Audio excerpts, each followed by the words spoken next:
This past weekend, I went to an event. It was called The Story Rewrite by the Becoming Love Project. And it was this super cool event in which we all went through our lives and we thought about a past event and we were able to rewrite it, because you can't do that in real life, but you can do that on paper. And one theme emerged out of all the stories that were shared by all the attendees. And I wanted to come on here and do a video because it was so impactful when these women were sharing their stories. And so I think it definitely could benefit you, my community here on YouTube. If that seems of interest to you, then go ahead and like this video, subscribe to the channel where I talk about all things writing. And then lastly, if you got something from this video at the end, then go ahead and forward to someone within your network. We don't do any gatekeeping here. We want to spread the love and spread the knowledge. So I'll give you a second to do that, and then I'll go ahead and hop into the video.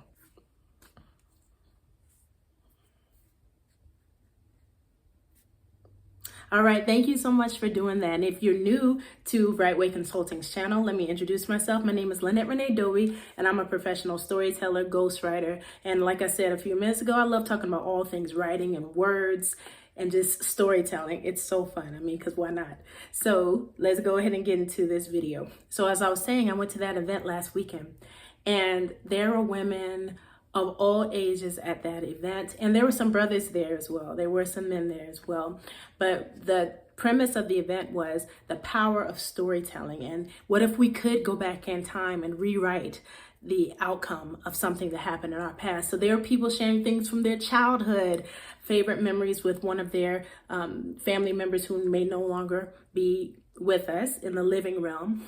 And then there were people who were talking about business opportunities, but at the core of all the different stories, no matter what the subject matter was, it was these storytellers were not afraid to be vulnerable. I've talked about vulnerability before, but I want to go a little bit deeper, because when it comes to crafting your story, people sometimes get nervous or hesitant to tell the things that you can't necessarily readily know, unless of course someone shares them with you, because they're so sensitive, they're so tender to the touch, so to speak. But it's those stories that will get people connected to you. For instance, there was a person who went at the event and they told a story. I mean, okay, the person was me. Well, I told a story about some things that have happened to me personally. And that one story got other people comfortable to tell their other story. Not to say that that was the impetus for them telling that story, but it was the catalyst to show that it's okay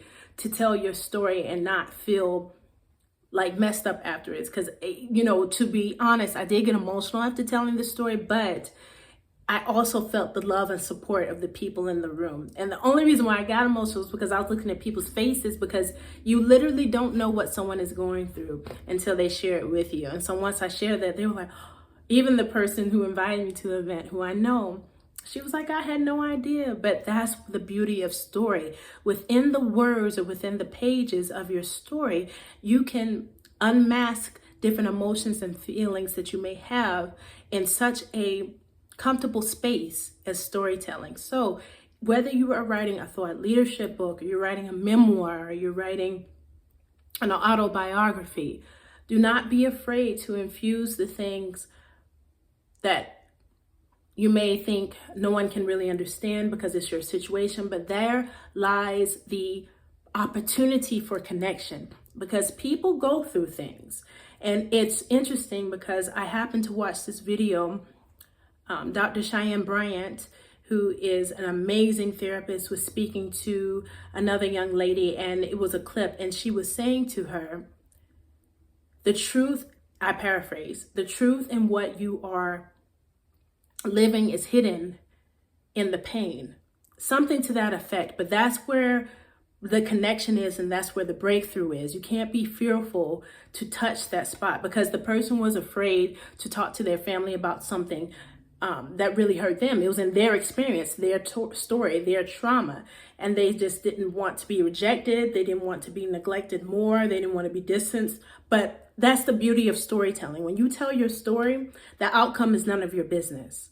And the outcome could possibly surprise you. I didn't know in sharing my story that it would begin this whole conversation around family, and in particular, mother and daughterhood, and, you know, the the chasm that can be formed between those two entities. So this video is really a quick one, but I just want to urge you to fearlessly tell your story, fearlessly go there to the spaces that even the people who the other main characters in your story, they may not be comfortable with hearing it, or they may not want you to even share it. It's still your story. And I've seen people do this successfully and unsuccessfully when they're writing their nonfiction book, especially if it comes to thought leadership or something that they want to use as a tool to help them get on different stages. They over dramatize the story, or they don't go deep enough. It's a beautiful, delicate balance between those two extremes to find where your story will be most impactful within the scope of the actual work that you're working on, and also to touch and to impact the readers of your book. So I hope I didn't lose anyone, but literally this is just a quick video that I wanted to make. And I would like to encourage you, and the individual who's the creator of the organization for whose event I went to last week, Tamala, she's an amazing actor, producer, but I want to take a page out of her book and invite you to do the same thing that she had us do. And if you also want to learn more about her organization, I'll put a link below. But rewrite the story, and you'll be amazed at how that exercise can kind of help you get ready to put those kind of touchy situations and circumstances in your book. Go back to an instance in your life. It might have been super happy. It might not have been as happy, but go back and rewrite the story. Rewrite how you would want it to go. You will find that it may heal you, and you will also find that it has a place in your book, but you want to put it in a particular way. So I hope this was helpful. Once again, my name is Lynette Renee Dobie. I'm an Amazon best-selling ghostwriter and a storyteller, and I help people with a message get their book out into the world, to the people who need to see it. And I look forward to seeing you in my next video. Wishing you a very wonderful holiday weekend ahead, and I'll see you. Bye. Happy reading and writing.